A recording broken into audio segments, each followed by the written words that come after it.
Welcome to evening prime time. Telangana రాజకీయాలు హీటెక్కుతున్నాయి. CM Revanth Reddy, కేంద్ర మంత్రి కిషన్ రెడ్డి మధ్య మాటల యుద్ధం నడుస్తోంది. రాష్ట్ర అభివృద్ధికి అడ్డుపడుతున్నారని, తెలంగాణకు సైంధవుడిలా మారారు అంటూ ఆరోపించారు రేవంత్. తానెప్పుడు అభివృద్ధికి అడ్డుగా మారానో నిరూపించాలి అంటూ సవాల్ విసిరారు అటు కిషన్ రెడ్డి. ఇంతకీ తెలంగాణ అభివృద్ధిని అడ్డుకుంటున్న సైంధవులెవరు? రాజకీయ చదరంగం పైన ఇవాల్టి స్పెషల్ డిబేట్.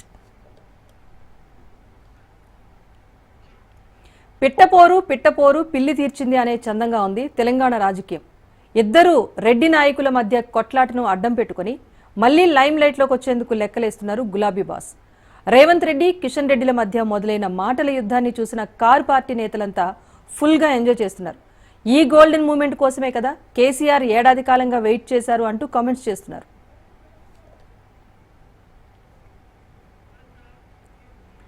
రాష్ట్ర అభివృద్ధిని కేంద్రం అడ్డుకుంటోందని టీ సర్కార్ ఆరోపించింది. తెలంగాణ ముఖ్యమంత్రి రేవంత్ రెడ్డి బహిరంగ లేఖ రాశారు కిషన్ రెడ్డికి. ఇక మూసీ నది ప్రక్షాళన, తాగునీటి ప్రాజెక్టులు, మెట్రో రైల్ విస్తరణ, రీజనల్ రింగ్ రోడ్ ప్రాజెక్టులకు నిధులు ఇవ్వట్లేదని ఆయన ఆగ్రహం వ్యక్తం చేశారు. రెడ్డి 100% సైంధవ పాత్ర పోషిస్తున్నాడు. ఈ రోజు వరకు రీజనల్ రింగ్ రోడ్డు కేబినెట్ ఆమోదమే పొందలేదు. మీరు ఈ ప్రాంతానికి తీసుకొచ్చిన ఒక ప్రత్యేకమైన ప్రాజెక్ట్ ఏదో చెప్పండి కిషన్ రెడ్డి గారు. నోరేసుకొని మా మీద పడి మమ్మల్ని ఏదో బెదిరించినట్టుగా మాట్లాడుతూ ఇక్కడ బెదిరేటోళ్ళు ఎవరు లేరు కిషన్ రెడ్డి గారు. మీరు బెదిరిస్తే బెదరడానికి ఈడెవరు అంత ఉద్దరగా లేరు. నువ్వు తీసుకురా, నువ్వు మెట్రో రైలు తీసుకొస్తావా, మూసీ నది ప్రక్షాళనకు నిధులు తీసుకొస్తావా, రీజనల్ రింగ్ రోడ్డు తీసుకొస్తావా. ఇవాళ ఏ విషయంలో కూడా కేంద్ర ప్రభుత్వం వైపు నుంచి మనకు అదనంగా ₹1 రాలేదు. ఈరోజు కేసీఆర్ దిగిపోయిన బాధలో, ఆయన చీకటి మిత్రుడు అధికారం కోల్పోయిన దుఃఖంలో కిషన్ రెడ్డి గారు మాకడ్డం పడుతున్నాడు. కిషన్ రెడ్డి గారు, మీ చిత్తశుద్ధి నిరూపించుకోవాలంటే మీరు ఈ అనుమతులు తీసుకొని హైదరాబాద్కు రావాలి. మా మిత్రుడు కృష్ణమాదిగని పాపం కౌగిలించుకున్నారు, బాగానే ఆయనను వినియోగించుకున్నారు ఎన్నికలల్లా. మరి ఆంధ్రప్రదేశ్లో మీ ప్రభుత్వం ఉంది కదా, ఎందుకు ఏబిసిడి వర్గీకరణ చేయట్లేదు? ఇంతకాలం కేంద్రం నుంచి ఎంతో కొంత సాయం అందితే దాన్ని పెట్టి తెలంగాణలో బొమ్మ ఆడించొచ్చని రేవంత్ ఆశలు పెంచుకున్నారు. కానీ రోజులు గడిచే కొద్దీ వాస్తవ పరిస్థితి తెలంగాణ సీఎంకు బోధపడింది. కాంగ్రెస్ ముఖ్యమంత్రిగా ఉన్న తనకు క్రెడిట్ వచ్చే ఏ పని చేసేందుకు మోదీ ప్రభుత్వం సిద్ధంగా లేదని రేవంత్ లేటుగా అర్థం చేసుకున్నారు. అందుకే ఇన్ని రోజులు తెలంగాణ బీజేపీ నేతలను పెద్దగా టార్గెట్ చేయకుండా తన ఫోకస్ మొత్తం కేసీఆర్ కుటుంబంపైనే పెట్టి వారిపైన నిప్పులు చెరిగారు రేవంత్. ఇక పరిస్థితి చేయి దాటుతోందని గ్రహించిన వెంటనే కిషన్ రెడ్డిపై విమర్శనాస్త్రాలు సంధించడం మొదలుపెట్టారు రేవంత్ రెడ్డి. తెలంగాణ ముఖ్యమంత్రి రేవంత్ కు కేంద్ర మంత్రి కిషన్ రెడ్డి సవాల్ విసిరారు. సీఎం పదవిలో ఉన్న వ్యక్తి అజ్ఞానంతో మాట్లాడుతున్నారని మండిపడ్డారు. అభివృద్ధి విషయంలో అసత్య ప్రచారాలు చేయటం మానుకోవాలి అన్నారు కిషన్ రెడ్డి. భారతీయ జనతా పార్టీనో మమ్మల్ని బ్లాక్మెయిల్ చేసినంత మాత్రాన, బెదిరించినంత మాత్రాన ఆయన మీద ఉన్నటువంటి వ్యతిరేకత పోదనే విషయం ఆయన అర్థం చేసుకోవాల్సిన అవసరం ఉంది. నిందలు మోపినంత మాత్రాన, అసభ్యంగా వివరించినట్లంత మాత్రాన, అబద్ధాలు వ్యాప్తి చేసినంత మాత్రాన ప్రజల్లో కాంగ్రెస్ మీద వ్యతిరేకత తగ్గదన్న విషయాన్ని నేను ఈ సందర్భంగా మనవిస్తాను. నేనేదో కేంద్ర మంత్రులను బెదిరిస్తున్నానని మాట్లాడతాను. ఇంత దిగజారి మాట్లాడితే ముఖ్యమంత్రి గారు ఏమాత్రం తెలంగాణకు శోభ పెరుగుతుందో అర్థం చేసుకోవాలి. ఇవి దిగజారుడు, దివాలకోరు ఆరోపణలు తప్ప ముఖ్యమంత్రి స్థాయికి తెగవని మనం చేస్తున్నాం. అసలు రేవంత్ రెడ్డిని కూడా వ్యక్తిగతంగా మాకు ఎందుకు విమర్శించాలి? కేసీఆర్ ఉన్నప్పుడు వ్యతిరేకించలేదు అభివృద్ధిని, రేవంత్ రెడ్డి గారు ఉన్నప్పుడు వ్యతిరేకించము. కేరళలో కమ్యూనిస్ట్ పార్టీ ఉన్నా అక్కడ వ్యతిరేకించము. తమిళనాడులో డిఎంకే ప్రభుత్వం ఉన్నా వ్యతిరేకించము. కర్ణాటకలో కాంగ్రెస్ పార్టీ ప్రభుత్వం ఉన్నా వ్యతిరేకించము. అనేక రకాల అభివృద్ధి కార్యక్రమం అమలు చేస్తా ఉన్నాము. దేశంలో 7 టెక్స్టైల్ పార్కులు వస్తే ప్రధానమంత్రి గారితో మాట్లాడి ఒప్పించి తెలంగాణకు ఒక ప్రాజెక్టు తెచ్చాను. రైట్, మొత్తానికి తెలంగాణలో అయితే ఒక రాజకీయ చదరంగం అనేది జరుగుతోంది. ఇద్దరు రెడ్డి నాయకుల మధ్య వాగ్వాదం అనేది ఎక్కడికి దారితీస్తుంది? మూడో వ్యక్తికి లాభించనుందా? అందుకే ఇప్పుడు తెర మీదకు మళ్ళీ మూడో పార్టీ వస్తోందా అన్న ఊహాగానాలు కూడా వస్తున్నాయి. మొత్తంగా అసలు ఈ రాజకీయ చదరంగంలో లాభపడేది ఎవరు అన్న చర్చ అయితే రాజకీయ వర్గాల్లో హాట్గా నడుస్తోంది. ఇదే అంశంపైన చర్చ కొనసాగిద్దాం. పార్టిసిపేట్ చేస్తున్నారు బీజేపీ లీడర్ తాడూరి శ్రీనివాస్ గారు. నమస్తే అండి శ్రీనివాస్ గారు. నమస్తే. అలాగే కాంగ్రెస్ లీడర్ ఆరేపల్లి మోహన్ గారు ఉన్నారు. మోహన్ గారు నమస్తే అండి. అలాగే మాజీ MLA BRS leader Bollam Mallaiah Yadav గారు ఉన్నారు. మల్లయ్య యాదవ్ గారు నమస్తే అండి. వీరితో పాటుగా తాటికాయల జయరాం గారు ఉన్నారు, అనలిస్ట్. జయరాం గారు నమస్తే అండి. నమస్తే అండి. ఆరేపల్లి మోహన్ గారు, ముందు మీరే చెప్పండి, ఏంటి రేవంత్ రెడ్డి గారి టార్గెట్ ఏమైనా మారిందా? దిశ మార్చుకున్నారా? కేంద్రం నుంచి ఇంకా సాయం రాదు అని ఫిక్స్ అయ్యి ఇప్పుడు బీజేపీని టార్గెట్ చేస్తున్నారా? దిశ మార్చుకోలేదు, కానీ వారు అడిగే దానిలో 2-3 అంశాలమ్మా. ఇప్పటి వరకు అంటే ఈ రాష్ట్రం నుంచి ఒక మంత్రి ఉన్నాడు కేంద్రంలో అన్నప్పుడు ఒక ప్రత్యేక నిధిని కానీ ప్రత్యేక ప్రాజెక్టును కానీ సాధించే క్రమంలో కిషన్ రెడ్డి గారు ఫెయిల్ అయ్యిండ్రు అనే మాట చెప్పిండు. ఉదాహరణకు ఇప్పుడు మనకు తెలంగాణ విడిపోయి 11 సంవత్సరాలు అవుతుందమ్మా. 11 సంవత్సరాలలో మరి 11 సంవత్సరాలు బీజేపీ అధికారంలో ఉంది కదా. ఇంకా విభజన హామీలు నెరవేరిస్తే ఏమవుతుంది? ఒక మాట, మనం ఆనాడు అనుకున్నట్టు విభజన హామీలు నెరవేర్చలేని ఈ ప్రభుత్వంకి మరి మంత్రిగా ఉండి కనీసం విభజన హామీలను అమలయ్యేటట్టు కిషన్ రెడ్డి గారు చూసే బాధ్యత లేదా? వారు తెలంగాణ పౌరులు కాదా? వ్యక్తిగతంగా కిషన్ రెడ్డి గారు మంచివారు, రైట్, మేము కూడా ఇష్టపడతాం. కానీ అంత మాత్రాన సరిపోదు కదా. ఒక రాష్ట్రాన్ని రిప్రజెంట్ చేస్తున్న మంత్రిగా మంత్రి సీనియర్ మంత్రి అయి రెండోసారి మంత్రి అయి ఉండి మరి రాష్ట్రానికి ఒరగబెట్టింది ఏంటనేది ఒక ప్రశ్న. నిజంగానే మనం ఒకసారి ఆలోచన చేస్తే ఒక శాసనసభ్యుడు అయినప్పుడు ఒక మండలానికి కానీ ఒక ప్రైమరీ హెల్త్ సెంటర్ కానీ 50 పడకల బెడ్ కానీ 100 పడకల ఆసుపత్రి వెళ్తే అందరూ శభాష్ ఎమ్మెల్యే సాబ్ బాగా కష్టపడ్డాడని ప్రజలు మెచ్చుకుంటారు. మరి కిషన్ రెడ్డి గారు ఏ ప్రాజెక్టు ఒక ఇంతెందుకమ్మా, ఇప్పుడు ములుగులో స్టార్ట్ చేసిన ప్రాజెక్టు సంగతి ఒక్కసారి ఆలోచన చేస్తే అసలు డబ్బులు ఎన్ని రిలీజ్ అయినాయి, అసలు ఎప్పుడు అది మొదలైతుంది, ఏం జరుగుతుంది ఒక్కసారి ఆలోచన చేసుకోమని చెప్తా ఉన్నాం. టెక్స్టైల్ పార్క్ గురించి చెప్పిండు. అసలు టెక్స్టైల్ పార్కు గతంలో 2014-15లో ఇలా ప్రభుత్వం వచ్చినప్పుడు 15-16లో ఇస్తామన్నది ఇప్పుడు 23-24లో మంజూరు ఇచ్చారు. కానీ మంజూరు ఇచ్చినంత మాత్రాన పనులు త్వరితగతిన మొదలైనయా? మరి టెక్స్టైల్ పార్క్ ద్వారా నిజంగానే మొత్తం ఖర్చు ఎంత అవుతుంది, రిలీజ్ ఎంత అయింది, ఎంతమంది లబ్ధి పొందే అవకాశం ఉంది అనేది డిపిఆర్ ఏమన్నా రిలీజ్ చేసిర్రా? ఓన్లీ టెక్స్టైల్ పార్క్ మంజూరు ఇచ్చినామని అన్నారు. నేనేమంటున్నా, అసలు మన విభజన హామీలు అమలు చేసే శక్తి మరి కేంద్ర ప్రభుత్వానికి లేదా? ఈ రాష్ట్రంలో ఉన్న కిషన్ రెడ్డి గారి అలసత్వమా? దయచేసి అందరూ ఆలోచించవలసిన అవసరం. అంటే సార్ ఇక్కడ ఎంపీలు ఇంకా ఉన్నారు, మాజీ చీఫ్ కూడా ఉన్నారు, వారిని ఎవరిని కాకుండా వై కిషన్ రెడ్డి అంటే ఏం చెప్తారు? ఎంపీల కన్నా ముందు టాప్ ప్రియారిటీ మంత్రి తర్వాత ఎంపీలు. మరి ఎంపీలు 8 మంది ఉన్నా మరి మంత్రి ఒకడు 4 ఎంపీలు ఉండి 8 మంది ఎమ్మెల్యేలు ఉండి ఒక 2 మంత్రులు ఉన్నా ఈ రాష్ట్రానికి సరి అయిన వాటా రావటం లేదనే మనోవేదనతోనే ముఖ్యమంత్రి గారు మాట్లాడుతుండ్రు తప్ప ముఖ్యమంత్రి గారికి వ్యక్తిగతంగా ఏముంటది, ఆయన వెదర్ పడతా ఉన్నాడు, మనోవేదన చెందుతా ఉన్నాడు. అరే ఇంతమంది నాయకులు ఈ రాష్ట్రం నుంచి రిప్రజెంట్ చేసి అసలు ఏం సాధిస్తా ఉన్నారు? కనీసం విభజన హామీలు కూడా అమలు కాలే. లేదమ్మా 11 సంవత్సరాలల్లా కేంద్ర ప్రభుత్వం ఈ రాష్ట్రానికి కేటాయించిన ప్రభుత్వ ఉద్యోగాలు ఎన్ని? నేను అడుగుతాను, ఐడిపిఎల్ మూతపడ్డదమ్మా. ఐడిపిఎల్ అన్నది తెరిపిమని ఒక 4-5 సార్లు అడిగారు. ఐడిపిఎల్ కూడా తెరిసే పరిస్థితి కేంద్ర ప్రభుత్వం లేదు. చెప్తూ పోతే చాలా ఉన్నాయి.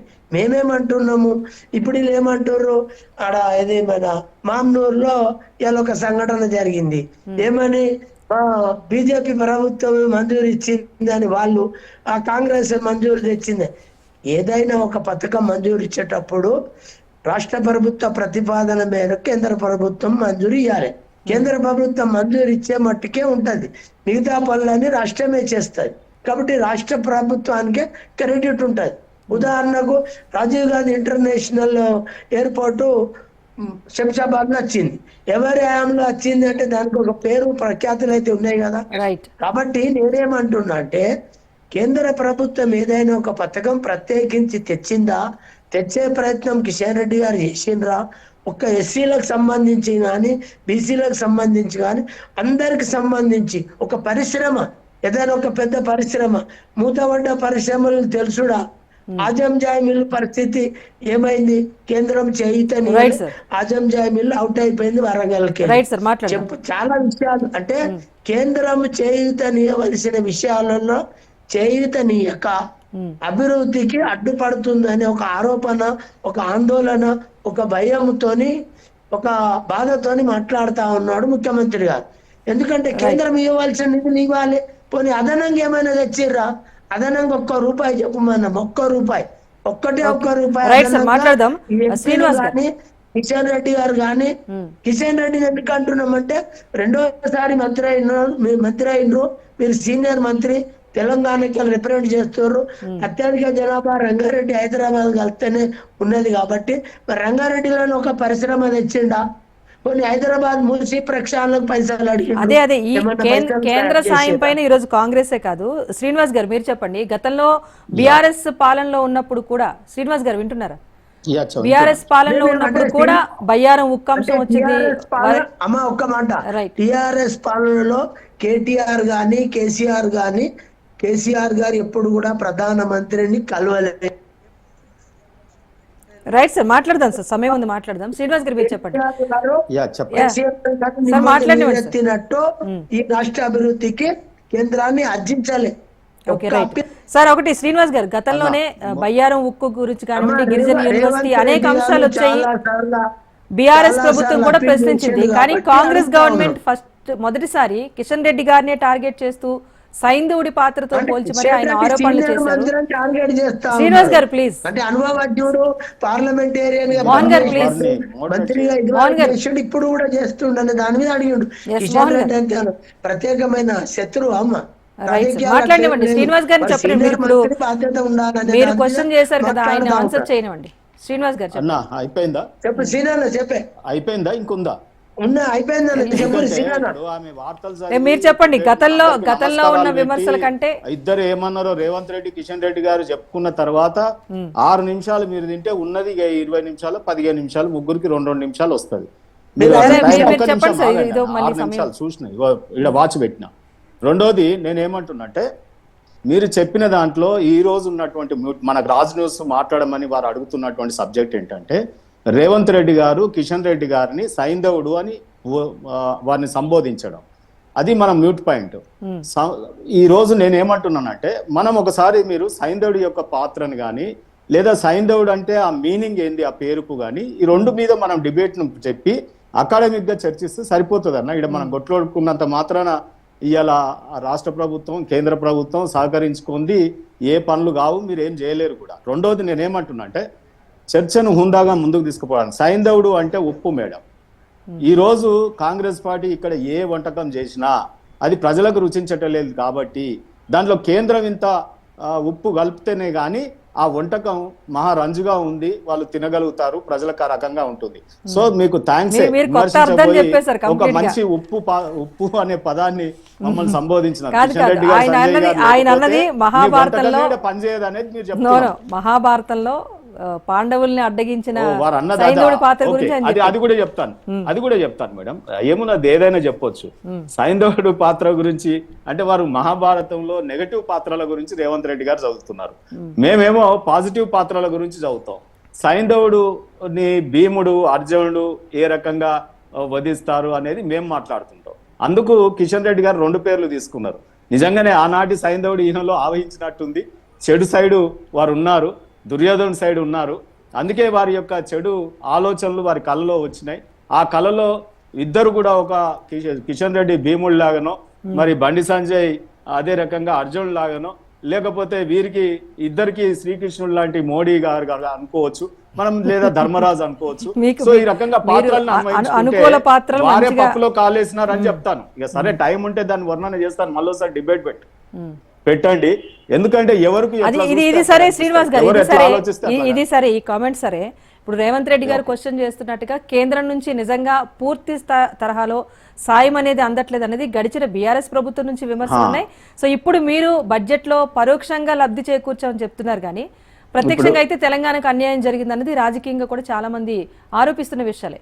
వీటికి ఏమైనా సమాధానం? వారు ఎక్కడెక్కడ మాకు సహకరించట్లేదని చెప్తా ఉన్నారు. వారి చరిత్ర తెలుసుకోవాలి. ఫస్ట్ తెలంగాణ రాష్ట్ర ఏర్పాటులో వారు పార్లమెంట్ లో బిల్లు పెట్టినప్పుడు మా సుష్మా స్వరాజ్ గారి నేతృత్వంలో తెలంగాణకు సహకరించిపోయి ఉంటే ఈ తెలంగాణ వచ్చేదా? మా 2 రాష్ట్రాలు, చిన్న రాష్ట్రాల విధానం మా పార్టీ యొక్క విధానం కదా, ఆ రోజు కాంగ్రెస్ పార్టీ విధానం కాదు కదా.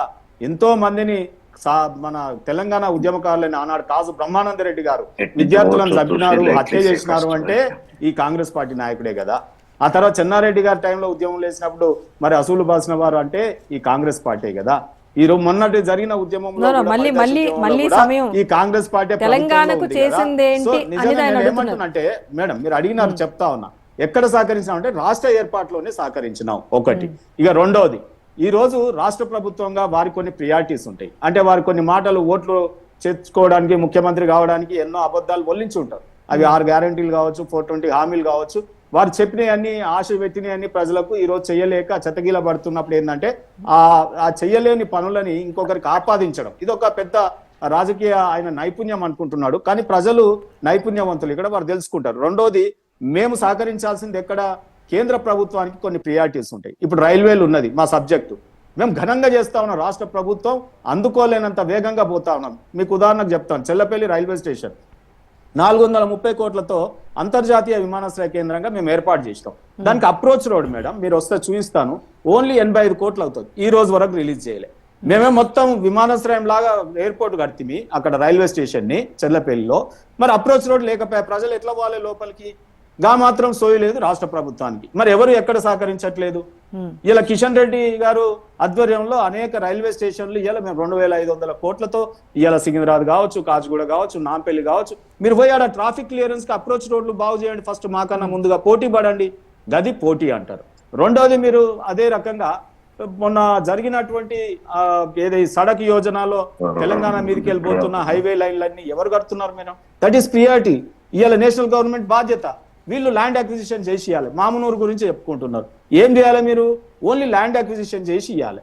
ఈ రోజు వరకు అతిగతి లేదు. 253 ఎకరాలు గీయాలు ఇస్తామని ముందుకు వస్తున్నారు మీరు. మరి ఇన్నేళ్ల నుంచి ఎవరు ఆపినట్టు? ఒకవైపు ఏమో మనకు జిఎంఆర్ 150 కిలోమీటర్ల దూరంలో ఉండొద్దని ఆ ఎన్ఓసీలు ఇప్పించింది ఎవరు? సో ఈ రకంగా అన్ని కలగలుపుకొని కందేపే కందే మిలాకే భుజం భుజం కలిపి రాష్ట్ర ప్రభుత్వం, కేంద్ర ప్రభుత్వం రాజకీయాలను వదిలేసి తమిళనాడు మోడల్ గా పోదాం అనేది మా ఉద్దేశం. అందుకు మా లీడర్లు ప్రతి దగ్గర సహకరిస్తున్నారు. రేవంత్ రెడ్డి గారు ఎప్పుడు ఢిల్లీకి వెళ్ళినా కలవడానికి మా మంత్రులందరూ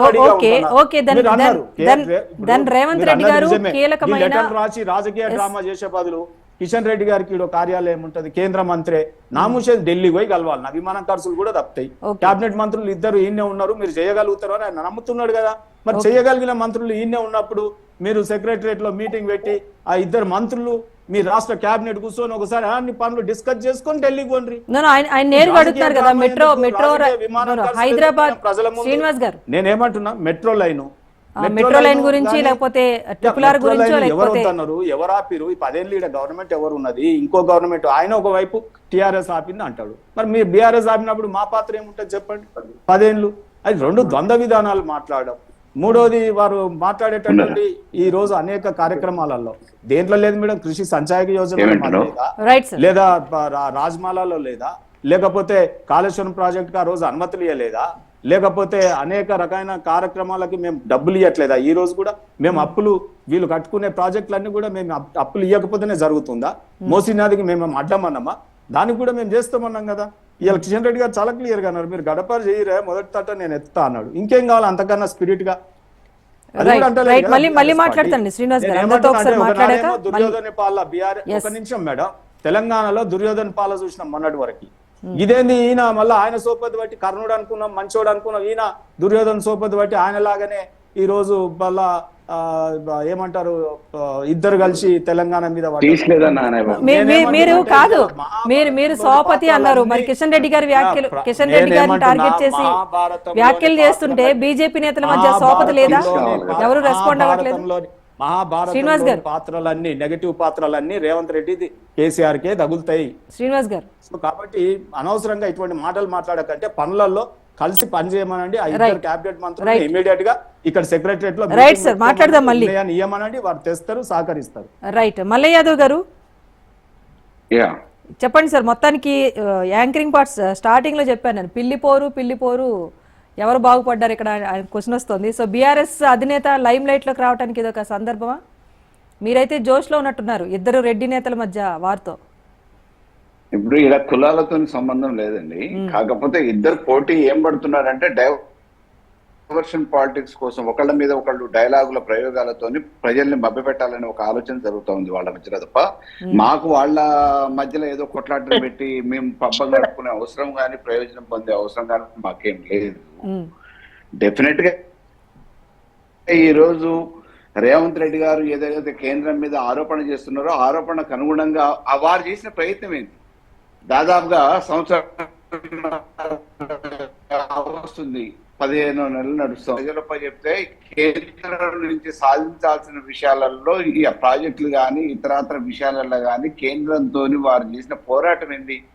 8 మంది ఎంపీల్ని గెలిపేయడానికి ఒక ముఖ్యమంత్రి హోదాలో ప్రచారం కూడా చేశారు. మేము గెలిపిస్తే కేంద్రంతో పొట్లాడి మా తెలంగాణ రాష్ట్రానికి అవి తీసుకొస్తాం ఇవి తీసుకొస్తాం, అధికార పార్టీగా రాష్ట్రంలో ఉన్న ప్రయోజనాలు కాపాడటానికి మాకు మద్దతుగా ఉండటానికి పార్లమెంట్ లో కొట్లాడటానికి 8 మందిని గెలిపియన్నారు.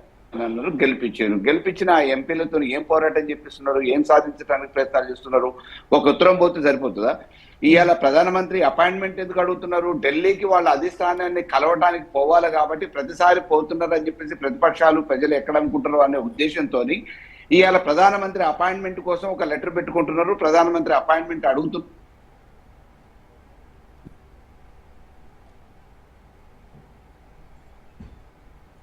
మల్లయ్య యాదవ్ గారు అని చెప్పేసి కలిసే ప్రయత్నం చేస్తున్నారు తప్ప కలిసి ఈ తెలంగాణ రాష్ట్రానికి కావాల్సిన ఇక్కడ ప్రజా సంఘాలను కలుపుకోండి, ప్రతిపక్షాలను కలుపుకోండి, అవసరమైతే కేంద్రంతో పోరాటం. సరే పోనీ ఇప్పుడు రేవంత్ రెడ్డి గారు అన్నట్టుగా రాస్తున్నారంటే ఏ విషయాలు కేంద్రం నుంచి రెడ్డి గారు రాస్తున్నారు అనేది కూడా చెప్పాలి కదా. మల్లయ్య యాదవ్ కేంద్రం నుంచి వచ్చే సాయం విషయంలో ఇప్పుడు రేవంత్ రెడ్డి గారు చేసిన ఆరోపణలు ఎలా ఉన్నా బీఆర్ఎస్ వర్షన్ ఏంటి? అసలు కేంద్రం నుంచి పూర్తి స్థాయి సాయం తెలంగాణ రాష్ట్రానికి అందుతోందని మీరు చెప్తారా? అందట్లేదని మేము ఎప్పుడో నెత్తినూరు బాదుకొని చెప్తూనే ఉన్నామండి. తెలంగాణ పట్ల వివక్ష అవలంబిస్తా ఉంది. 10 సంవత్సరాలుగా విభజన చట్టంలో ఉన్న హామీల్ని నెరవేర్చట్లేదు, కాలయాపన చేస్తుంది. ఇప్పటికీ నీటి విషయంలో వివక్ష జరుగుతూ ఉంది, వాటి విషయంలో పట్టించుకోవట్లేదు.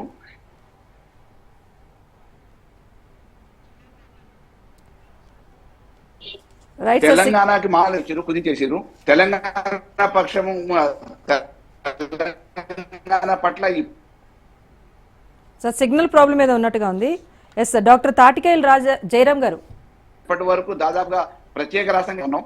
కేవలం మామూలుగా వేరే రాష్ట్రాలకు ఇచ్చేసి ఈ రోజు దేశాన్ని పోషిస్తున్న రాష్ట్రాలలో 4వ రాష్ట్రంగా తెలంగాణ ఉంది. మొత్తానికి తెలంగాణలో కొనసాగుతున్న రాజకీయ చదరంగం పైన మనం డిబేట్ అయితే కొనసాగిస్తున్నాం. జయరాం గారు మీరు చెప్పండి. సో నిజంగానే కేంద్రం నుంచి అయితే పూర్తి స్థాయిలో సాయం రావట్లేదని ఇటు బీఆర్ఎస్ కానీ అటు కాంగ్రెస్ పార్టీ కానీ ఒప్పుకుంటున్న విషయమే.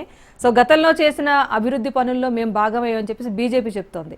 కానీ ఇక్కడ కిషన్ రెడ్డిని టార్గెట్ చేస్తూ రేవంత్ రెడ్డి గారు అంతలా మాటలు అంటున్నా కూడా బీజేపీ నేతలు కూడా ఎవరూ స్పందించలేకపోయిన అంశాన్ని మనం ఇక్కడ ఆలోచించాలి. సెకండ్ థింగ్ ఓవరాల్గా అన్ని పార్టీల మధ్య ఈ అంశం పైన జరుగుతున్న చర్చ పైన మీ అనాలిసిస్ ఏంటి?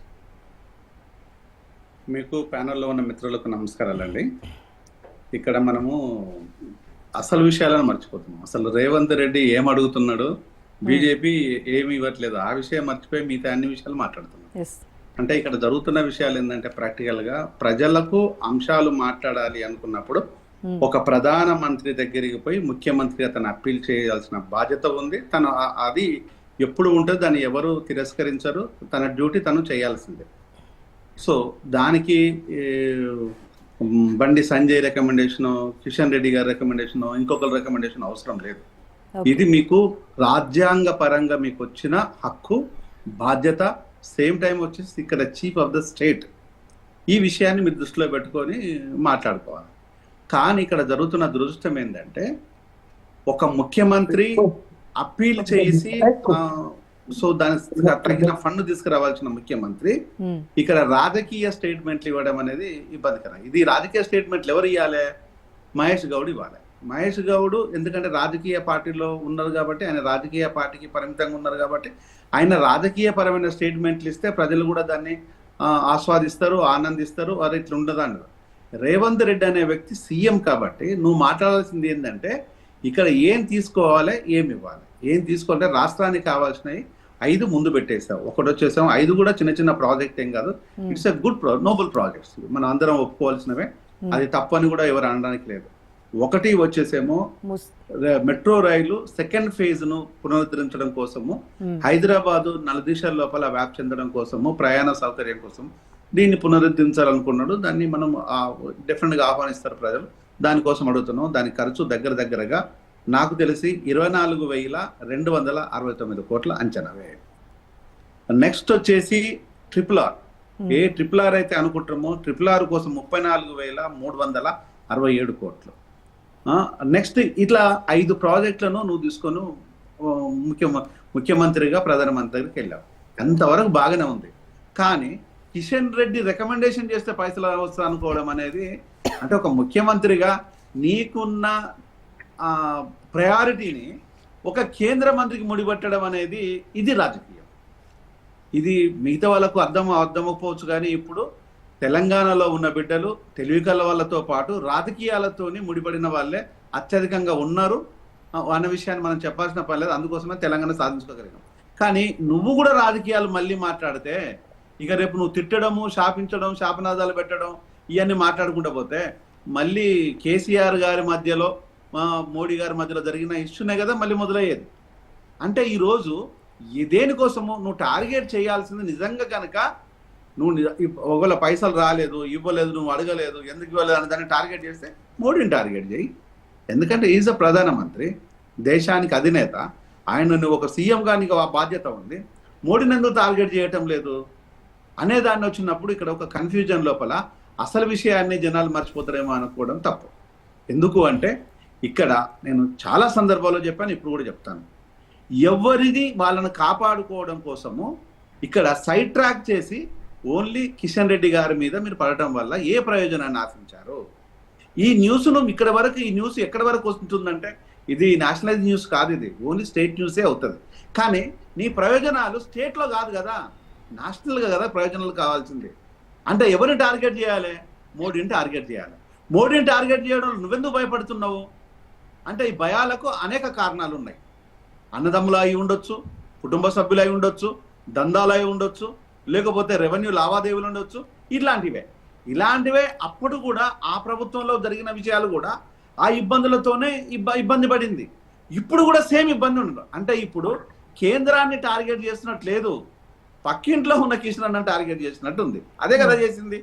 ఇప్పుడు కిషన్ అన్నం చేయడం వల్ల కిషన్ అన్న పోయి ఫైల్ మోసుకెళ్ళేసి మోడీ గారితో నువ్వు సంతకం పెట్టవా నన్ను రాష్ట్రంలోకి రాని అని అడుగుతాడా? ఆయన బీజేపీ కార్యకర్త, కరడుగట్టిన కార్యకర్త. ఆయన డిఫరెంట్గా బీజేపీని సేవ్ చేసుకునే ప్రోగ్రామ్ పెడతాడు. అలాగని చెప్పేసి మోడీ గారి దగ్గర ఫైల్ మోసుకుపోయి నా ప్రజలకు కావాలని అడగాల్సిన అవసరం కూడా లేదు ఆయనకు. ఆ బాధ్యత మీది కదా. మీకు ప్రజలు ఇచ్చింది అధికారికంగా సీఎం హోదా. మీరేం చేస్తున్నారు అని సీఎంగా కాదు, నేను ఆరోపణలు చేస్తున్న ప్రతిపక్ష నేతలాగా మాట్లాడితే ఇవి రాజకీయం కదా.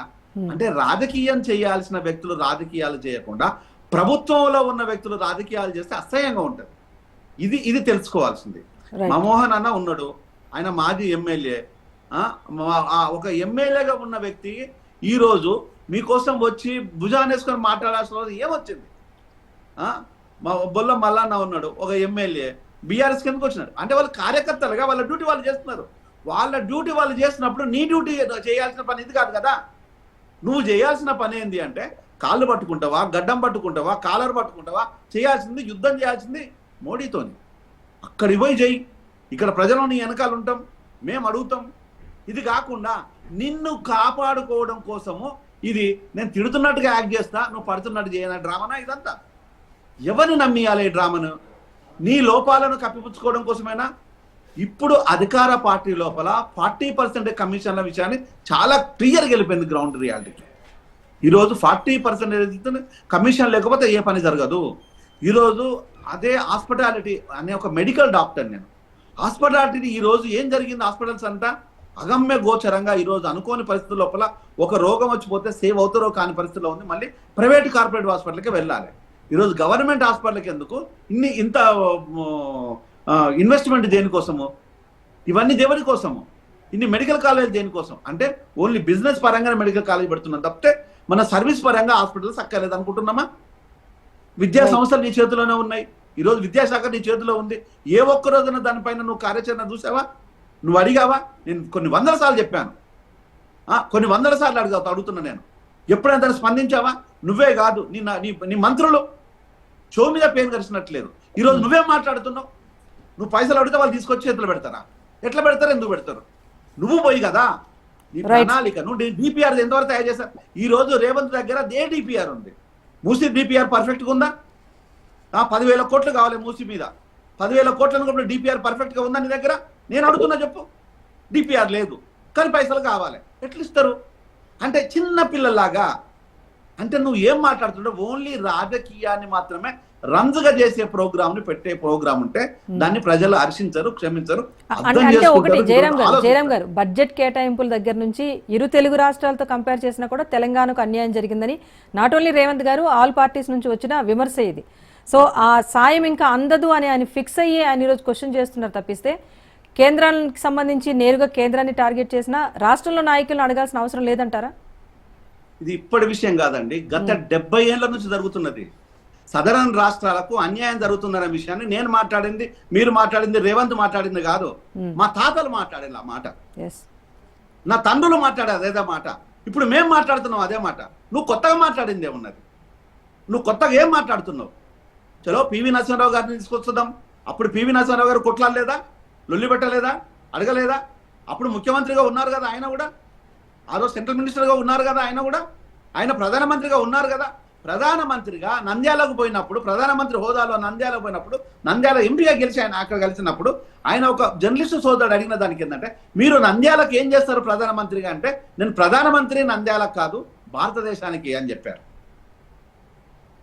అంటే ఈ రోజు నువ్వు ముఖ్యమంత్రివి తెలంగాణ రాష్ట్రానికి, నువ్వు మూసికి ఒకదాని కోసమేనా పైసలు క్యాషియర్ మనమేమన్నా మోసుకురావడానికి? అడగాల్సింది ఏంది అంటే, నీ దగ్గర ఉండే క్రమశిక్షణ ఉంటే, నీ అన్నదమ్ములకు క్రమశిక్షణ ఉంటే, నీ అన్నదమ్ములకు అడగడం మోడీ దగ్గర లేదా? ఇన్ఫర్మేషన్ లేదా? నీ ప్రోటోకాల్ నీ అన్నదమ్ములకు నువ్వు ఎట్లా కేటాయిస్తావని అడిగిండే అనుకుందాం. ఆన్సర్ ఉన్నది నీ దగ్గర. ఈ రోజు కులం కుటుంబం అని నేను మాట్లాడావు, నువ్వు మాట్లాడావు. నేను మాట్లాడినోడు ఈ రోజు అనలిస్ట్ గా ఉన్నాను డాక్టర్గా, నువ్వు మాట్లాడినోడు వచ్చి సీఎం అయ్యావు. మరి ఈ రోజు మన ఇద్దరం కొట్లాడాం కదా, నా మీద కేసులు ఉన్నాయి, నీ దగ్గర పవర్ ఉంది. మరి ఈ రోజు ఇద్దరం కొట్లాడుతున్నాం కదా. ఈ రోజు ప్రజల మధ్యలో నేను ఉన్నాను, అధికారం అద్దాల మేడలో నువ్వు ఉన్నావు. ఈ రోజు ఫామ్ హౌస్ పాలన ఒకటైతే ఈ రోజు అద్దాల మేడ పాలన ఇంకొకటి మారిపోతుంది తప్ప కులం కుటుంబం పాలన. నిజంగా రాష్ట్ర అభివృద్ధి కోరుకునే వ్యక్తి అయితే కేంద్రం మెడలు వంచి సాధించుకోకుండా ఇక్కడి నేతల్ని టార్గెట్ చేసి మాట్లాడటం వల్ల ఎవరికి ఉపయోగం అని చెప్పేసి అడుగుతున్నారు జయరాం గారు. అందులో 2 అంశాలు ఉన్నాయమ్మా. కేంద్ర ప్రభుత్వంలో ప్రధానమంత్రిని పలుమార్లు కలిసి ఏ ప్రాజెక్ట్ జయరామన్న మీరు చెప్పిందే చెప్తున్నా, జయరామన్న డీటెయిల్ గా చెప్తున్నా. 24,000 కోట్లు రకరకాలుగా 1,60,000 కోట్ల రూపాయలకు సంబంధించి 166,500 పైచిలకు కావాలనే ఉద్దేశంతో ముఖ్యమంత్రి గారు పలు రకాల రిప్రజెంటేషన్స్ కేంద్ర మంత్రితో పాటు ప్రధానమంత్రికి కూడా ఇవ్వడం జరిగింది. మరి ఇక్కడ ఎందుకు రేవంత్ రెడ్డి గారు కిషన్ రెడ్డిని అంటుండంటే, నువ్వు మన రాష్ట్రం వ్యక్తివి, మన రాష్ట్రం నుంచి మంత్రివి అయినావు, ఇక్కడ పార్లమెంటేరియన్ నువ్వు, ఆదిలాబాద్ నుంచి నువ్వు సికింద్రాబాద్ నుంచి పార్లమెంట్ గెలిచినావు, ఈ యొక్క అభివృద్ధిలో నువ్వు భాగస్వామి కావాల్సిన అవసరం ఉంది. కాబట్టి వ్యక్తిగతంగా కూడా నువ్వు ఆలోచన చేయవలసిన బాధ్యత నీ మీద ఉంది. నువ్వు సీనియర్ మంత్రి ఇప్పుడు తెలంగాణ నుంచి, కాబట్టి ఎందుకు నువ్వు తీసుకుంటున్న బాధ్యతతోనే మాట్లాడిండు తప్ప ఇలా బాధ్యత రాహిత్యము రేవంత్ రెడ్డి గారికి లేదు, కోపము అసలే లేదు, ఇలా కక్ష కూడా లేదు. ఎందుకంటే అరే ఇప్పుడు మీరే ఉన్నారు, మీ తోటి మిత్రులు ఎవరో అక్కడ ఉన్నప్పుడు మీరు ఆపదలో ఉంటే అయ్యో పడ్డవా అని లేపితే సంతోషపడతారు. మీరు ఏదైనా ఆపదతో ఉన్నప్పుడు 10 రూపాయలు సాయం చేస్తే మీ స్నేహితులు చేస్తే సంతోషపడతారు. ఇప్పుడు ముఖ్యమంత్రి గారి బాధ అంత ఏంది? రాష్ట్రము అప్పులలో ఉంది, చాలా ఇబ్బందులలో ఉంది, ప్రాజెక్టులు పలానా చేస్తామని ప్రియారిటైజ్ చేసినాం, కేంద్రానికి అప్పీల్ చేస్తా ఉన్నాం, మాకు రావాల్సిన నిధులతో పాటు అదనంగా కావాలి, అందులో మీరు బాధ్యతగా ఉండండి, ఉండలేరనే బాధతోనే సైంధవుడు అనే మాట మాట్లాడిండు తప్ప అలా వ్యక్తిగతంగా ఏముంటదమ్మా? ముఖ్యమంత్రి గారికి ఏముంటది? ఇప్పుడు కేసీఆర్ గారు 10 ఏళ్ళు ఉన్నాడు, ఒక్క ప్రాజెక్టు దేలే, ఒక్కసారి ప్రధానమంత్రిని కలవలే, ఏమైంది ఆయనకు? ఏం కాలే. ఎందుకంటే కేసీఆర్ తపనలో లేని లీడర్, తపన లేకుండా ఆయనకు కేంద్రం నుంచి నిధులు తేవాలని. ఇప్పుడు రేవంత్ రెడ్డి గారు తపన పడతా ఉన్నారు, నీ సహాయం కోరుతా ఉన్నారు. ఎందుకు ఆ బాధ్యత అన్నాడంటే, మరి ఇన్నిసార్లు కిషన్ రెడ్డి గారికి నేను డీటెయిల్ రిపోర్ట్లు ఇచ్చిన, చాలా విజ్ఞప్తులు కిషన్ రెడ్డి గారికి కూడా చేసిన, కిషన్ రెడ్డి గారు కూడా కలిసి చెప్పిన. ఇంతకుముందు మా సీనాన్ అంటాడు, అరే ఇవాళ మీరు కిషన్ రెడ్డిని కలిసిన మీరు ఫోటోలు చూడలేదా? కిషన్ రెడ్డి గారిని ఒక కేంద్ర మంత్రిగా ముఖ్యమంత్రి కలిసి పలుసార్లు విజ్ఞప్తి చేసిండు. మీరు స్పందించి మీరు బాధ్యత తీసుకోవాలనే బాధతోనే మీరు చేయించాలనే రిక్వెస్ట్ చేస్తా ఉన్నాడు.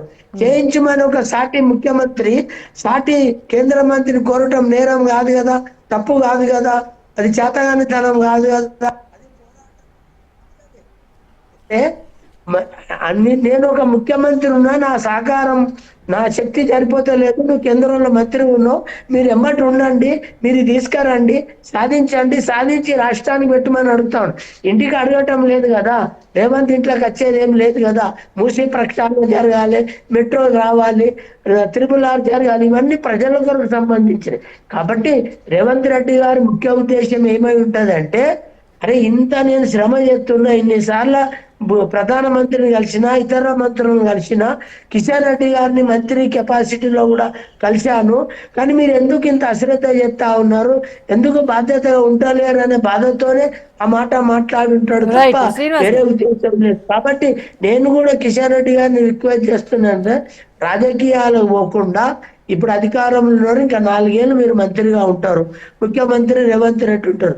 దయచేసి మీరు కేంద్ర మంత్రిగా కిషన్ రెడ్డి గారు సహకరించి మరి రాష్ట్రం కోరిన ఏదైతే ప్రతిపాదనలు ఉన్నాయో వీలైనన్ని మంజూరు ఇప్పించి ఈ రాష్ట్ర అభివృద్ధిలో కీలక పాత్ర పోషించమని అడుగుతాం.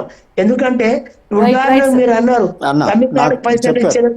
శ్రీనివాస్ గారు చెప్పండి, ముఖ్యమంత్రి నేరుగా కేంద్ర సాయం కోరితే గనుక అక్కడ ఎలాంటి అవకాశం లేదు కనుక ఒక కేంద్ర మంత్రిగా అయినా రాష్ట్రం కోసం నిధులు రాబట్టే ప్రయత్నం చేయొచ్చు కదా అన్నది కాంగ్రెస్ వర్షన్లో అనిపిస్తోంది.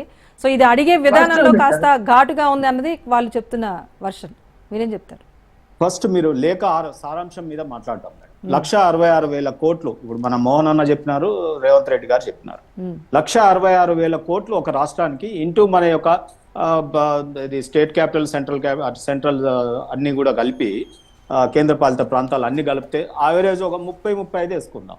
16,60,000 కోట్లు ఇంటూ అన్ని రాష్ట్రాలకి ఈ రకంగా మనం ఇస్తే గనక ఎంత అవుతుంది మేడం? ఒక 50 లక్షల కోట్లు అవుతుంది మేడం. మన కేంద్ర బడ్జెట్ ఎంత మేడం? ఇయర్లీ 14 లక్షల కోట్లు. 14 నేనేమన్నా ఒక్క నిమిషం ప్లీజ్, మీరు చెప్పారు ఆర్గ్యుమెంట్, నేను సైలెంట్గా ఎందుకున్నా? మీ బండారం బయట పడేద్దామనే ఉన్నా, మీ లెక్కలకు మళ్ళీ నేను వింటాను. ఒక్క నిమిషం, నా silence, my silence is mere. నేను ఎందుకంటే ఒక్క నిమిషం మీరు గమనించండి. ఈరోజు మరి ఈ రకంగా ఒక అన్సైంటిఫిక్ సీఎం తెలంగాణ నుంచి ఉంటే అక్కడ నవ్వుకోరా మేడం? ఒకసారి ముందు మాట్లాడితే కిషన్ రెడ్డి గారిని కేంద్ర బడ్జెట్ ఎట్లుంటది, ఏముంటది, రేవంత్ రెడ్డి గారే మాట్లాడినట్టు ఈ రోజు మాటనే చెవులో చెప్పాలి. మంచి ఏదన్నా ఉంటే ఏమైనా కావాలంటే మైకులో చెప్పేటోడు చెడగొట్టేటోడు అన్నాడు. ఆయన భాషలనే చెప్తున్నానే. మరి ఇలా ఆయన మైకులలో ఉత్తరాలలో ఉత్తర ప్రగల్భాలు పలుకుతుంటే ఏమన్నా అన్సైంటిఫిక్ లెటర్ పెడితే ఏ రకంగా వస్తాయి మేడం? ఇంతకుముందు వారు న్యూట్రల్ గా పొలిటికల్ అనలిస్ట్ గా చెప్పినారు. మూసి నదికి DPR అయ్యిందా? నీ డిజైన్ అయ్యిందా? ఏది రంగుల రాట్నం? ఇంకా ఏకనే పోతే మీరు టీవీలలో ఏం కడుతున్నారో దాని మీద నువ్వు నడిచినట్టు చేసినట్టు వేసుకుంటారు కదా, తయారైతున్నాయి కదా. శ్రీనివాస్ గారు, ఇరు ప్రభుత్వాలు అంటే గత ప్రభుత్వం గానీ ఇప్పుడు ప్రభుత్వం గానీ ప్రయత్నాలు చేస్తున్నారు తప్పిస్తే కేంద్రం నుంచి అనేక అంశాలు, గత ప్రభుత్వం 3 అంశాలు తీసుకొచ్చింది, ఇప్పుడు రేవంత్ రెడ్డి గారు కొన్ని అంశాలు తీసుకొస్తున్నారు. దాని మీద రిజల్ట్స్ మీరు చూపిస్తే ఇలా సమాధానం చెప్పాల్సిన అవసరం ఉండదు కదా. Irrelevant madam. మేము బీఆర్ఎస్ అనకపోవడానికి కారణం ఏంటంటే ఆల్రెడీ ప్రజలు మొన్ననే 0 ఓట్లు, ఒక MP లేడు, కేంద్రంతో వారు ఏ రకంగా వ్యవహరించారు అనే దాని మీద కేంద్రం ప్రజలు తీర్పు ఇచ్చేసారు. వాళ్ళని అక్కడ 0, వీళ్ళతో సరి సమానంగా మమ్మల్ని నిలబెట్టిరు నిటారుగా కాంగ్రెస్ పార్టీతో. అందులో ప్రతిపక్ష నాయకుడు ఎక్కడ కనిపిస్తలేడు. మరి మమ్మల్ని వారి గురించి మాట్లాడి మీ రాజ్ న్యూస్ టైంని మేము ఖరాబ్ చేసుకోవాలన్నా? నేనేమంటున్నా, ఈరోజు మీరు నన్ను ఎందుకు బీఆర్ఎస్ మీద కుసుగొలుపుతున్నారు? ఇప్పుడు వారు లేనప్పుడు ఇప్పుడు మాట్లాడుతున్నది రేవంత్ రెడ్డి గారు. రాష్ట్ర ప్రభుత్వం, కేంద్ర ప్రభుత్వం సహకరించుకోవాలన్నప్పుడు రాష్ట్రంకి యొక్క విధులు ఉంటాయి, కేంద్రం యొక్క విధులు ఉంటాయి. మంచి మాట అన్నారు, సహకరించుకోవాలన్నారు. సహకారం లేదు కాబట్టి ఏ ప్రభుత్వం చేస్తున్నాం కాబట్టి మళ్ళీ చెప్పినాను, మీరు బాగా డిస్టర్బ్ చేస్తున్నారు మీడియేటర్ గారు. మీరు యాంకర్ గా మీరు ఒక బయాస్డ్ ఉంటున్నారు. నో నో మీరు టాపిక్ ఇచ్చిన గంటలో ఇప్పుడు టాపిక్ మాట్లాడుతుంటే మీరు ఇన్పుట్ రాలేదు. It is my right, I'm asking you. నువ్వు నాకు yes sir I had that input, no problem. Topic ఈ రోజు ఏంటంటే ఆరోపణల కన్నా రాష్ట్ర అభివృద్ధి ప్రాముఖ్యత కదా, ఆ దిశగా ఎందుకు ప్రయత్నం చేయట్లేదు? మీరు ఆన్సర్ షీట్ నాకు ఇచ్చారు, క్వశ్చన్ పేపర్ గింతే ఉంటది. You have question me, listen to me. నేనేమంటున్నానంటే ఈడ ఈ రోజు మీకు వినండి, లెక్కలు చెప్తా ఉన్నా. మోహన్ అన్న నీ గుండె జారిపోగల. ఈ రోజు నేను ఒకటే మీకు చెప్తా ఉన్నా, యూనియన్ బడ్జెట్ 2014-15 మేడం. నువ్వు ఎంత ఇస్తావో చెప్పు, ఏ ప్రాజెక్ట్ పైసలు చెప్పు. గట్లగానే బడ్జెట్ లెక్కలు కాదు ఇది. సారీ అన్న, బడ్జెట్ లెక్కలు కాదు. ఒక్క మాట అడుగుతా, పొలిటికల్ ప్రసంగాలు చేసిపోదా అన్న, ఒక్కటే సెకండ్. సార్ ప్లీజ్ బడ్జెట్ లెక్క కాదు. ఒకటే చెప్తా ఉన్నారు. శ్రీనివాస్ గారు సూటిగా అడిగాను. ఇప్పుడు గత ప్రభుత్వం అడిగినా ఇప్పుడు ప్రభుత్వం అడిగినా టార్గెటెడ్ గా కొన్ని అంశాలపైన అడుగుతున్నారు. వాటి కోసం ఏం చేశారు అన్నది క్వశ్చన్ చేస్తున్నాం, దానికి ఆన్సర్ చెప్పండి. వాటి కోసం ఏం ప్రయత్నం చేస్తున్నారు? ప్రాజెక్టులు చెప్పాలి, కేంద్రం లేని ఎక్కడ ఇవాళ మీ దగ్గర సంక్షేమ ఇంద్రమ్మ ఇళ్లలో లేదా, మీరు ఇచ్చే రేషన్ బియ్యంలో లేదా, కేంద్రం ఎక్కడ లేదు చెప్పండి. ఇవాళ కేంద్రం ఇయ్యం దగ్గర ఇవన్నీ చూస్తూ మళ్ళీ దేశ భద్రత కష్టపడాలి, నేషనల్ సైన్స్ డెవలప్ చేయాలి, ఆర్థికం చూసుకోవాలి. అవన్నీ చూస్తూనే మళ్ళీ రాష్ట్రాలకు చూడాలండి. 29 రాష్ట్రాల బాగోగులు చూడాల్సింది కేంద్రమే. సమైక్య విధానాలు ఉన్నాయి కాబట్టి చూడాల్సింది కేంద్రం. Telangana only today. Yes Mallaiah Yadav గారు. తెలంగాణ రాబోయే కాలంలో చేతనైతే లేదు కాబట్టి మీరు అన్నారు కాబట్టి ఎస్ కిషన్ రెడ్డి గారు భుజస్కంధాల పైన, బండి సంజయ్ భుజస్కంధాల పైన, మా 8 మంది ఎంపీల భుజస్కంధాల పైన ఈ రాష్ట్రాన్ని రాబోయే కాలంలో రాష్ట్రం కూడా డబుల్ ఇంజన్ సర్కారే మోడల్ మీరు అంటున్నారు కదా. ఇప్పుడు మీకు చేత కదని అదేదో సీఎం గా చర్చ తప్పిస్తే అడిగిన అంశాల గురించి మాట్లాడలేదు శ్రీనివాస్ గారు. మల్లయ్య యాదవ్ గారు, నేను అనలిస్ట్ కి మళ్ళీ ఆప్షన్ ఇచ్చి కన్క్లూడ్ చేద్దాం అనుకున్నాను, మీరు నాకు అవకాశం ఇవ్వట్లేదు. మళ్ళీ యాదవ్ గారు షార్ట్ కన్క్లూజన్. ఎన్డీఏ భాగస్వామి పార్టీలైన బీహార్ లో అదే రకంగా ఆంధ్రప్రదేశ్ లో ఉన్న ప్రేమ వేరే రాష్ట్రాల మీద ఎందుకు ఉండదు? బడ్జెట్ కేటాయింపులో గానీ ఇచ్చే ప్రాజెక్టులలో గానీ ఇది కూడా కొత్తగా ఏర్పడ్డ రాష్ట్రమే కదా. ఈ రోజు చంద్రబాబు నాయుడు గారు ఎన్డీఏ భాగస్వామ్య పార్టీ కాబట్టి రేపు వాళ్ళు ఎక్కడ మద్దతు ఉపసంహరించుకుంటారు అని చెప్పి అటు బీహార్ మీద ఇటు ఆంధ్రప్రదేశ్ మీద ఉన్న ప్రేమ తెలంగాణ ప్రజల మీద ఎందుకు మోడీ గారు సర్కార్ మోడల్ అన్నది. కాబట్టి ఇక్కడ కూడా ప్రజలు కోరుకుంటున్నారు. అరే ఆగే అన్న, నువ్వు అట్లా మధ్యలో మాట్లాడితే ఎట్లా? నువ్వు ఎంత సీనియర్, నువ్వు చెప్పినావు, మేము చెప్పని పెద్ద దీంతోనే యుద్ధం అవుతా. అది ఎవరు చెప్పండి. డెఫినెట్ గా ఈ రోజు మామూలుగా వివక్ష జరుగుతుంది. వివక్ష జరుగుతున్న దాని మీద ఇక్కడ ఉన్న రాష్ట్ర ప్రభుత్వం కాంగ్రెస్ రేవంత్ రెడ్డి గారు చేస్తున్నది ఏంది? ప్రయత్నం చేయకుండా ఇప్పుడు అప్పుడు మామూలుగా ఉత్తరం ఇచ్చేసి మాకు వాళ్ళు అడ్డుకుంటారు వీళ్ళు అడ్డుకుంటారు అని చెప్పి ఇంకొకళ్ళ మీద నెపం నెట్టే ప్రయత్నం ఎందుకు చేస్తున్నారు? మీరు నిజంగా చిత్తశుద్ధి ఉంటే ఈ తెలంగాణ ప్రజానికానికి మీరు ఇచ్చిన హామీలు నెరవేర్చడంతో పాటు మేమిచ్చిన హామీలలో మీరు చేయాల్సిన బాధ్యతని మీరు నెరవేర్చండి అని చెప్పేసి మీరు కొట్లాడండి. మీతో పాటు సహకరించడానికి ప్రతిపక్షాలుగా ప్రజలుగా మేమందరం కూడా ప్రజా సంఘాలు కూడా ముందుకు వస్తాయి. కానీ మీరు చేసేది మీరు ఇచ్చిన హామీలు గాలి కుదిరేసి ఇంకొకళ్ళ మీద వాళ్ళు ఏదో చేస్తారు, వాళ్ళు ఇస్తారన్నారు కాబట్టి నేను హామీలు ఇచ్చిన అధికారంలోకి వచ్చిన నా అధికారంలోకి నేను రావడానికి ఇచ్చిన హామీలు నెరవేరడానికి ఇవాళ కేంద్ర ప్రభుత్వం సహకరించాలి అని చెప్పేసి మీరు మేము చేసే అమలు చేసే దానికి కేంద్ర ప్రభుత్వం యొక్క డబ్బులు అవసరం లేదు. తప్పక మేము ఇచ్చిన గ్యారంటీలు అమలు చేస్తారు. ప్రతి అభివృద్ధి జరుగుతుంది, సంక్షేమం కూడా జరుగుతుంది, నా ఇబ్బంది ఏం లేదు. కానీ కేంద్ర ప్రభుత్వం ఇవ్వవలసిన వాటాతో పాటు అదనంగా డబ్బులు ఇవ్వాలనేది ముఖ్యమంత్రి గారి రిక్వెస్ట్ చేస్తా ఉన్నారు కేంద్ర ప్రభుత్వాన్ని. అంతే తప్ప ఇలా ఏదో కావాలని కాదు. రేవంత్ రెడ్డి గారు అనేది ఏంది? రైట్ మోహన్ గారు, సమయం అయిపోయింది. థ్యాంక్ యూ మోహన్ గారు, శ్రీనివాస్ గారు, జయరామ్ గారు అండ్ మల్లయ్య యాదవ్ గారు. థ్యాంక్ యూ సో మచ్ అండి డిబేట్ లో పార్టిసిపేట్ చేసినందుకు. మొత్తంగా చూసుకుంటే ఏడాది కాలంగా అటు కేంద్రంలో మోదీ సర్కార్ ఉంది, ఇటు రాష్ట్రంలో రేవంత్ సర్కార్ ఉంది. కేసీఆర్ కుటుంబాన్ని ఇబ్బంది పెట్టారని చెప్పి గులాబీ దళం కూడా రగిలిపోయింది. సో రెండు జాతీయ పార్టీల మధ్య కూడా హనీమూన్ పీరియడ్ ముగియడంతో ఇప్పుడు అసలు పంచాయతీ మొదలైందని చెప్పేసి అటు బీఆర్ఎస్ నేతలు అయితే సంబరపడుతున్నారు. మాటల యుద్ధం పెరిగి అటు సెంట్రల్ స్టేట్ రెడ్డి నేతల గుట్టు రట్టయితే ఇటు బాస్ ఈజ్ బ్యాక్ అన్నట్టుగా కేసీఆర్ మళ్లీ చక్రం తిప్పుతున్నారు. సో ఓవరాల్గా తెలంగాణలో రాజకీయ చదరంగం అభివృద్ధి దగ్గర ఆగిపోతుందా, లేకపోతే పార్టీస్ ప్రయారిటీతో ముందుకు వెళ్లే సిచ్యువేషన్ ఇప్పుడు కనిపిస్తోందా? నిజంగా తెలంగాణ అభివృద్ధి కాంక్షించే వ్యక్తులైతే ముఖ్యమంత్రి, కేంద్ర మంత్రి సహకారంతో ముందుకు వెళ్తే కనుక అది ప్రజల సంక్షేమానికి ఉపయోగపడుతుంది అన్నది రాజ్ న్యూస్ వర్షన్. ఇది వాళ్ళ special debate. Keep watching Raj.